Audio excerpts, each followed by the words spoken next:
here from the varied life where we, the wife and I, what we ended up doing is selling everything in the United States, put everything into a couple of suitcases, and we decided to move and retire here in Korea. Yeah, it's been an interesting transition, and in previous videos we've talked about the ups and downs and some of the challenges and things that we're going through. Well, we've definitely had a big change, and that's the purpose of this video. Today's video, we're going to talk about the biggest change, which was our early approval to buy an apartment. And remember when I said that it would take a month and a half to close right here? From what the realtors have told me, it's going to take about a month and a half to close. Yeah, so with that in mind, that's what our realtor and the lawyer told us. So we figured that we would be moving into our new place in the middle of February. Be a nice Valentine's Day present to the wife. Anyway, it happened early and approval came in 2 weeks, which they said is pretty much unheard of. So we had to rush pack everything we had and move to this 44 Pyong apartment. We had the choice between the 33 or the 44, and we went with the 44. Now, luckily, we had the wife's family help out, the husband and wife, because we don't have a car, so they had an SUV and a car. And the move was crazy fast. I'll tell you that right now. The move was incredibly fast.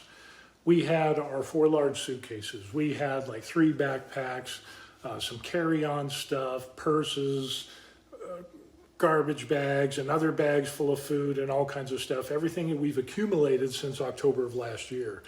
And we did the entire move in 22 minutes. Let me say that again. 22 minutes. Yeah, it was insane. So we took all of that stuff in our old apartment. Remember, we lived on the 13th floor, and we kind of carried it down the hall to where the elevator was at, stacked it up there, brought it down 13 floors to the first floor, shuttled the stuff out to the sidewalk, and we did a couple of trips with that, loaded it into the SUV and the cars. Next thing we know, we're zipping through town to the other side, here to the brownstone apartments, unload everything in the underground garage, pull it through to the elevators, go up 7 floors. We did it all in one haul and carry it here into our apartment, and it was done in 22 minutes. Insane. The fastest move we've ever had. So that's the big news, but I'm getting ahead of myself. So let's kind of back up, and we'll talk about what happened on the closing day, because that day was more hectic and time consuming than the move. So even before closing, we had to jump through a number of hoops before we did that. Like we had to open a Korean bank account with our ARC ID cards. Our long-term visas were approved so that we could wire the funds when we end up purchasing the property on closing day.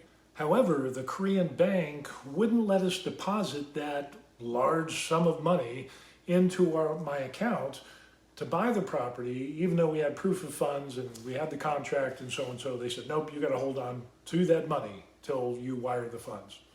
So we had to hold on to this money that we got from our US bank on post, and we also had to change it into Korean won. We had to give the US bank about a week in advance so that they could gather the funds so that we could withdraw it. And then we had to give the money exchange place 2 days in advance so they could get the Korean won to facilitate the exchange. So that means that we had to carry around this large sum of money in a backpack for about a week. Now, I don't know if you've ever done this before, but it is nerve-wracking because it's a lot of money to carry around for a week, and it's not in a bank. You get a little nervous. On closing day, we go to the realtor's office. We had a 10 a.m. appointment. And we do some small talk, we go over some documents, not a bad deal. We're waiting for the lawyer to show up. By the way, you need a lawyer and a realtor to buy property here in Korea. So we decided to go to the apartment, do one last walkthrough of the apartment. Here's the keys, here's the manuals, here's the key fobs, and then we go back to the realtor's office. We go over some more documents, the lawyer shows up. There's this, who do we send money to, where, the who, what, where, when, and why. The realtor helped us out a lot with this, gave us a cheat sheet, so everything was good to go. So from there, what we ended up doing is going to the Korean bank with this backpack full of money. I felt like a drug dealer. It was just absolutely crazy. You open up this bag and there's just tons of cash in there, And we fill out the forms for the wire transfers. There were 4 wire transfers. There was one for the lawyer for like 6 million won. There was one for the realtor for like 1.6 million. And then the remaining 2 for the seller. And why that needed to be broken up into 2 wires, I still have no idea. So we're at the bank, we're dealing with the clerk, we're handing over wads of bricks of cash at the wire, at the window, and the clerk is taking it, put it into the machine, and it's counting it all. It took a while for that amount of money to get counted. So finally, everything is done, the wires are done, and we get receipts. So then we get these receipts for the wire transfers being completed, and we take pictures of them, and we forward them to the lawyer and the realtor. But there was a problem because on that day, we were having problems sending pictures anywhere. So, we tried Messenger, we tried email, and tried Kakao Talk and whatever else, Messenger. Finally got them through to the lawyer and the realtor. I can't remember how, through a combination of things. Talk about adding to the stress of the situation. It was, glad it was done. But it wasn't, because there was another problem. Now, when you buy property here in Korea, you have a stamp. And so you print, you sign, and then you have your own individual stamp. And in Korea, to make things official, you got to have this stamp. So wherever you sign, you stamp, and boom, there you go. It's kind of like old school meets new school, and don't ever lose your stamp. And don't let your stamp be wrong. Anyway, I had to get a new stamp because they misspelled my name in Korean and it needed fixing. So the realtor is really cool about this. He ended up contacting the guy who made the stamp. They made a new stamp and the guy hand delivered it to us at the bank as we were doing the wire transfers. So everything was supposed to be done. We're saying, man, we're good to go. We're going to go have some lunch. So we took about 40 minutes. So after that, we decided we needed to go to the city government office to register the sale of the property and also to record my new stamp so that the sale would be legal. And that took about 20 minutes. And since we were there at the city office, we decided to change the addresses on our ARC ID cards. And that took about 10 minutes. So in other words, if you're here and you have your ARC ID card, your alien registration card, and you move to some other place, you have 14 days to change that address on your card and report it. Otherwise, you're going to get fined a bunch of money. Anyway, so we did all that at the city office, and we finished that about 2:30 p.m. So then we thought, now we're done. We can celebrate. We got a cappuccino and some cake at Cafe Pascucci. We spent about 30 minutes there relaxing and processing everything that we went through. And then I was like thinking, well, wait a second, is the gas included in the apartment fee? And it's like, oh, no, it's not. I'm calling the realtor, wife's calling the realtor, and she's doing a great job and all that stuff. And then we have to find out the phone number to the gas company. And luckily I had the phone number to the gas company because I saved it on my phone because I did the video. She calls up, we get the gas transferred, but we have to have an appointment for a guy to come and test the system so that the gas can be on. We're thinking, great, we're going to have to spend some more nights in the old apartment.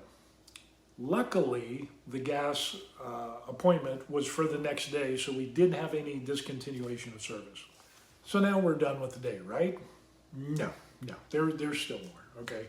The hard stuff was over, but we decided to go to the old apartment, pick up some cleaning supplies that we had left there, go to the new apartment here, and do some cleaning, do some dusting, do some wet Swiffer mopping, whoozy stuff, and to get things prepped before we really get into moving in. Then we remembered that the realtor said that we had to get our fobs rekeyed. So we went to the main office here and turned in our old fobs because they didn't work, and they said, yeah, be back in about 30 minutes and you'll be good to go. So the fobs are used so that you can get through the security entrance doors that bring you into the elevator. You can also use the fob to enter into your front door if it's programmed in. So that's kind of the end. Get into, the library, the gym, and some other amenities that they have. Finally, that was enough cleaning. We figured we were done, and we go to pick up the key fobs, and we decided to go back to our old place. We were going to spend one more night there. We walked back in the cold and snow of Korea. And did I mention it gets really cold in Korea? Yeah, so we don't have a vehicle, but it was a nice walk, minus the cold and the cold. Anyway, as we're walking and talking back to the old apartment, we're like, hey, we don't have internet. That's not included in the apartment fee. We have to pay for that ourselves. So we stopped by the cell phone store to get internet, cable TV, bundled with our pre-existing phone service that we had got. Now, apparently, even if you have your ARC ID and you bought an apartment here in Korea, there's some hurdles that you have to jump, or at least we had to jump. The phone store people were really good, and they're like, hey, they were calling a bunch of people because we couldn't get internet service because of some weird rule or whatever, or people weren't used to, foreigners being on visa, getting internet service and cable TV. But the phone store people did really well. Next thing we heard is that we were going to have internet install, and it ends up that was going to be sometime next week. But last minute, we got a call afterwards that said, hey, there was a cancellation. They can come on Saturday. Can you do that? We're like, hell yeah, winning. And yeah, that took about an hour to do all of that at the cell phone store. So you might be asking, this is kind of a little bit of a ramble, but how much does the phone, internet, and cable TV come out to be? Well, it's bundled with my wife's phone, so we have high-speed internet and 250 channels of cable TV for about $100, depending on the exchange rate. If you throw my phone into the mix, the total cost for the wife's phone, my phone, internet, and cable TV, it's like $116 to $120 per month. Yeah, compared to the internet in the United States by itself was $70 a month, and our cell phone, the two cell phones we had stateside were double and then some. So yeah, being here in Korea, we're getting a lot more for our money here than we were there. So in a future video, we'll be talking about all the expenses for this 44 Pyong apartment, which is about 1,500 square feet, 4 bedroom, 2 bath, the gas, everything that's included. We'll do that in another video. So make sure that you like and subscribe to the channel. It would really help us out, and you can stay updated on what's going on. So that made for a very, very long day. We ended up finishing, almost finished. We stopped by a small local grocery store. We got some ramen, some kimchi. We got some Korean snacks because we didn't want to cook anything, basically. And we settled down to eat our dinner at 7 p.m. So yeah, it was a long day. Now there are some other things that we have to purchase, like we don't have a TV. That's that big blank wall right there, needs a TV. My office is going to need a computer desk and chair. The wife is going to get some other things to help with making this property our own. So anyway, that's going to be it for the video. Thanks for watching. Again, be sure to hit that like button, hit the subscribe button as we continue our journey by retiring in Korea. Peace. Be sure to like and subscribe to The Varied Life, Retiring Overseas in Korea.